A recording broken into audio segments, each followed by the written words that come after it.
असली क्या है? पीएम मोदी के वार पर संजय राउत का पलटवार, कंगना रनौत का भी किया जिक्र। संजय राउत ने मुंबई की लोकसभा सीटों, कांग्रेस नेता वर्षा गायकवाड़ की नाराजगी समेत विभिन्न मुद्दों पर पत्रकारों से बात की।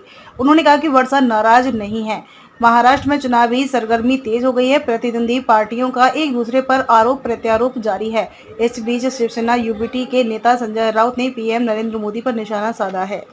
संजय राउत ने कहा, पीएम मोदी जी आए थे, उन्होंने भी यही बात कही थी। उद्धव ठाकरे जी की शिवसेना नकली है और शरद पवार साहब की राष्ट्रवादी कांग्रेस पार्टी नकली है। तो असली क्या है जिसको आपने हमारी पार्टी से तोड़कर आपके चरणों में बिठाया है?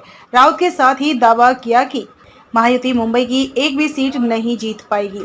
संजय राउत ने कहा, जिसके ऊपर 70,000 करोड़ का सिंचन घोटाले के आरोप लगाए गए थे, जिसको आप जेल में भेजना चाहते थे, उनकी पार्टी असली है। आप जिस तरीके से महाराष्ट्र में आकर शरद पवार और उद्धव ठाकरे पर जिस तरीके से बयानबाजी कर रहे हैं, आपके मन का डर है। आप उद्धव ठाकरे से डरते हैं। आपको पता है कि चुनाव में राज्य की जनता ठाकरे के साथ मजबूती से खड़ी रहेगी। महायुति में सीट बंटवारे पर संजय राउत। एनडीए में सीट बंटवारे पर संजय राउत ने कहा, उसमें मैं क्या बोलूं? मुंबई में 6 सीट हैं। मेरा चैलेंज है कि महायुति उसमें एक भी सीट नहीं जीतेगी। अगर मुंबई उत्तर वाली सीट भी शिवसेना को मिलती है तो हम वहां से भी जीत जाएंगे। वर्षा गायकवाड़ की नाराजगी पर यह बोले राउत। वर्षा गायकवाड़ की नाराजगी पर संजय राउत ने कहा, मुझे नहीं लगता कि वे नाराज हैं। वर्षा गायकवाड़ मुंबई कांग्रेस की अध्यक्ष हैं, लेकिन हमको तानाशाही का पराभव करना है और वर्षा जी हमारे साथ रहेंगे।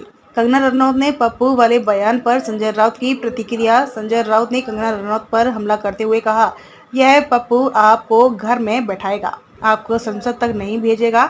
हम लड़ने वाले लोग हैं, चाटुगिरी करने वाले लोग नहीं हैं। देश संकट में है, देश का लोकतंत्र संकट में है और जो मुंबई को मिनी पाकिस्तान कहते हैं, ऐसे व्यक्ति कोई भी हो, उनका यही प्रश्न होगा। वर्धा से बीजेपी सांसद की बहू निर्दलीय लड़ेंगी चुनाव। ससुर रामदास तड़स पर लगाए थे गंभीर आरोप।